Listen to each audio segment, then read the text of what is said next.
नमस्कार। हमारी दुनिया में हर पल हर चीज मूव कर रही है, लेकिन इस मूवमेंट को, इस गति को ठीक ठीक समझना उतना भी सीधा नहीं है जितना लगता है। यहीं पर फिजिक्स के दो बहुत ही कमाल के आइडियाज काम आते हैं, स्केलर यानी अदिश और वेक्टर यानी सदिश। चलिए आज इन्हें मिलकर समझते हैं। अच्छा, जरा इस सवाल पर गौर कीजिए। एक कार है जो 100 किलोमीटर प्रति घंटे की रफ्तार से चल रही है। सुनने में तो लगता है कि सारी जानकारी मिल गई, लेकिन क्या सच में? क्या हम बता सकते हैं कि 1 घंटे बाद वो कार असल में होगी कहाँ? नहीं, बिल्कुल नहीं, क्योंकि सबसे जरूरी बात तो बताई ही नहीं कि कार किस दिशा में जा रही है। और बस यहीं से अदिश और सदिश का असली खेल शुरू होता है। तो चलिए कहानी की शुरुआत करते हैं सबसे आसान कॉन्सेप्ट से, और वो है अदिश राशि, जिसे हम स्केलर भी कहते हैं। ये बस एक सीधी साधी संख्या है। तो क्या है ये अदिश राशि? इसे ऐसे समझिए, ये वो क्वांटिटी है जो सिर्फ कितना सवाल का जवाब देती है। बस कितना। इसमें दिशा का, डायरेक्शन का कोई लेना देना नहीं होता। सिर्फ एक वैल्यू होती है, एक नंबर होता है और बात खत्म। अरे, ये तो हम अपने रोज की जिंदगी में इस्तेमाल करते हैं। जब हम कहते हैं कि गाड़ी की स्पीड 10 मीटर प्रति सेकंड है, या किसी चीज का वजन 5 किलो है, या अभी 2 सेकंड बीते हैं, या फिर बाहर का तापमान 20 डिग्री सेल्सियस है, तो ये सब अदिश राशियां ही तो हैं। इनमें हम सिर्फ कितना बता रहे हैं, ये नहीं कि किस तरफ। लेकिन जैसा हमने उस कार वाले उदाहरण में देखा, सिर्फ कितना से हमेशा काम नहीं चलता।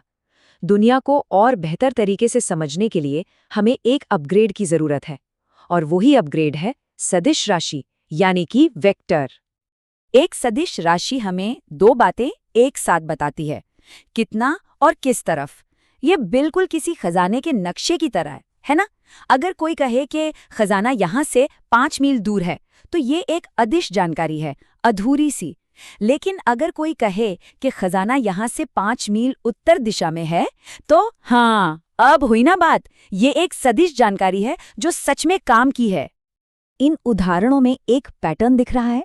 हर एक में दो हिस्से हैं। वेग में रफ्तार भी है और दिशा भी, पूर्व की ओर। बल में ताकत भी है और दिशा भी, नीचे की ओर।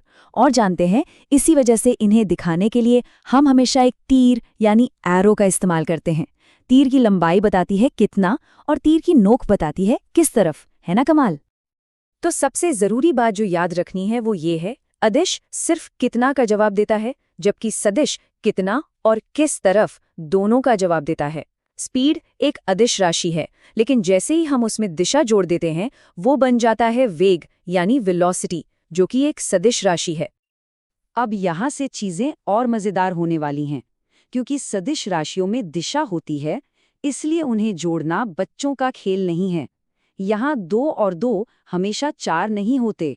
इसके लिए हमें कुछ खास तरीकों की जरूरत पड़ती है। यही सदिश गणित का, मतलब वेक्टर मैथ्स का सबसे बड़ा नियम है। आप सीधे सीधे नंबरों को नहीं जोड़ सकते। सोचिए, अगर कोई 3 कदम पूरब की तरफ चले और फिर 4 कदम उत्तर की तरफ, तो वो अपनी शुरुआती जगह से 7 कदम दूर नहीं होगा। दिशा को भी तो हिसाब में लेना पड़ेगा। अच्छा, तो वेक्टर्स को जोड़ने का एक बड़ा मजेदार और विजुअल तरीका है टेल टू हेड मेथड। इसे ऐसे समझिए, पहले एक तीर बनाया, फिर जहां उस तीर की नोक खत्म हुई, ठीक वहीं से दूसरे तीर की पूंछ शुरू कर दी। और फाइनल जवाब वो होगा पहले तीर की पूंछ से लेकर दूसरे तीर की नोक तक खींची गई एक सीधी लाइन। कितना आसान है ना? टेल टू हेड मेथड से एक मोटा मोटा अंदाजा तो लग जाता है, लेकिन जब हमें एकदम सटीक, एकदम परफेक्ट जवाब चाहिए, तब हम गणित का इस्तेमाल करते हैं। इसका तरीका है हर वेक्टर को उसके एक्स एक्सिस यानी हॉरिजॉन्टल और वाई एक्सिस यानी वर्टिकल हिस्सों में तोड़ देना। इन्हें हम कंपोनेंट्स कहते हैं। और देखिए, जैसे ही हम ऐसा करते हैं, मानो जादू हो जाता है। अब हमें उन टेढ़े मेढ़े तीरों से कोई मतलब नहीं। हम बस सारे एक्स हिस्सों को एक साथ जोड़ सकते हैं, जैसे यहाँ 3 और 1 जुड़कर 4 हो गए, और सारे वाई हिस्सों को एक साथ, जैसे 4 और 2 जुड़कर 6 हो गए। देखा, एक मुश्किल ज्योमेट्री के प्रॉब्लम को हमने एक आसान से जोड़ घटाव में बदल दिया। तो अब हमारे पास फाइनल वेक्टर के एक्स और वाई हिस्से आ गए हैं। अब बस इन दो हिस्सों से हमें उस असली वेक्टर की लंबाई यानी परिमाण और उसकी दिशा निकालनी है। और इसके लिए हम स्कूल में सीखी हुई 2 चीज़ों का इस्तेमाल करेंगे। एक है पाइथागोरस प्रमेय और दूसरी है थोड़ी सी ट्रिग्नोमेट्री। तो पाइथागोरस प्रमेय का इस्तेमाल करके हम इन x और y कंपोनेंट से उस परिणामी वेक्टर की कुल लंबाई या परिमाण निकाल सकते हैं। इस केस में ये लगभग 7.21 आता है। देखा, ये 7 नहीं है जैसा कोई सीधा सीधा जोड़ने पर सोच सकता था। और फिर थोड़ी सी ट्रिग्नोमेट्री का इस्तेमाल करके हम उसकी एकदम सटीक दिशा भी पता लगा सकते हैं। यहाँ परिणामी वेक्टर लगभग 56.3 डिग्री के कोण पर है। तो अब हमारे पास पूरी जानकारी है, कितना और किस तरफ। वाह, काफी कुछ समझ लिया हमने। अब इन सभी आइडियाज को दिमाग में अच्छी तरह से बैठाने के लिए चलिए कुछ आसान सी मेमोरी टिप्स पर नजर डालते हैं। ये आपकी मेमोरी किट है। इन बातों को हमेशा याद रखिए। स्केलर मतलब सिर्फ नंबर, वेक्टर मतलब नंबर प्लस दिशा, और इसे हमेशा तीर से दिखाना है। जल्दी से विजुलाइज करना हो तो टेल टू हेड मेथड बढ़िया है, और एकदम सटीक जवाब चाहिए तो कंपोनेंट मेथड का इस्तेमाल करना है। और हाँ, ये एक प्रो टिप है, अपने हिसाब किताब को साफ सुथरा रखने के लिए अलग अलग कंपोनेंट्स के लिए अलग अलग रंगों का इस्तेमाल करना एक बहुत अच्छी आदत है। तो अब सदिशों को जोड़ना तो आ गया है, लेकिन जरा सोचिए आगे क्या। फिजिक्स में हम चीजों को गुणा भी तो करते हैं।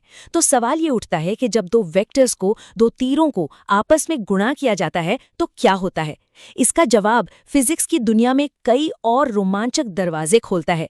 इसके बारे में जरूर सोचिएगा।